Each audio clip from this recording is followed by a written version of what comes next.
కేసీఆర్ 10 ఏళ్లలో చాలా హామీలు ఇచ్చి రైతుల్ని మోసం చేశారన్నారు మెదక్ ఎంపీ రఘునందన్ రావు. కేసీఆర్ నిర్లక్ష్యం కారణంగా ఎందరో రైతులు ఆత్మహత్య చేసుకున్నారని ఆరోపించారు.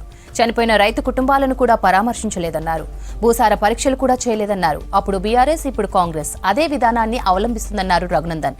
పంట నష్టపోతే ఆదుకునేందుకు ఫసల్ బీమాను కేంద్రం తీసుకొస్తే కేసీఆర్ అమలు చేయలేదన్నారు. ఇందిరా పార్క్ దగ్గర బీజేపీ చేపట్టిన రైతు దీక్షలో పాల్గొన్నారు రఘునందన్ రావు. కాంగ్రెస్, బీఆర్ఎస్ విధానాలపై మండిపడ్డారు. ఏ రకమైనటువంటి తప్పుల్ని చేసిందో ఈ రోజు అధికారంలోకి వచ్చిన కాంగ్రెస్ పార్టీ కూడా అదే తప్పుల్ని కొనసాగిస్తా ఉంది. ఉదాహరణకి రైతు ఏ పంట వేయాలి, రైతు భూమిలో ఏ సారవంతమైనటువంటి నేల ఉంది అనే చూడడానికి భారత ప్రభుత్వం నరేంద్ర మోడీ గారి నాయకత్వంలో తెలంగాణలో అధికారంలో ఉన్నటువంటి నాటి బీఆర్ఎస్, నేటి కాంగ్రెస్ రెండు కూడా ఒక నాణానికి బొమ్మ బొరుసులాగా రైతుల్ని వంచిస్తా ఉన్నాయి. పేరుకు రైతుల పేరు చెప్తా ఉన్నాయి తప్ప ఎక్కడ కూడా రైతన్నలకి న్యాయం జరుగుతలేదు.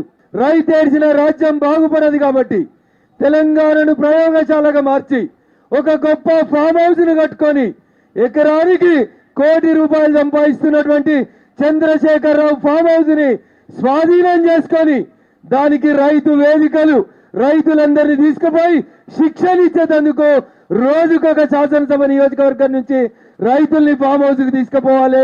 ఆ ఫామ్ హౌస్ ని జాతికి అంకితం చేస్తావా, తెలంగాణకు అంకితం చేస్తావా, ఒక్కసారి కాంగ్రెస్ ప్రభుత్వం ఆలోచించాలి. అందుకని దయచేసి టీఆర్ఎస్ పార్టీ చేసిన తప్పుల్లే రేవంత్ రెడ్డి గారి ప్రభుత్వం కూడా కొనసాగిస్తుంది అని చెప్పడానికి ఇంకొక 2 ఉదాహరణల్ని మనం ఖచ్చితంగా ప్రజల్లోకి తీసుకెళ్లాలి.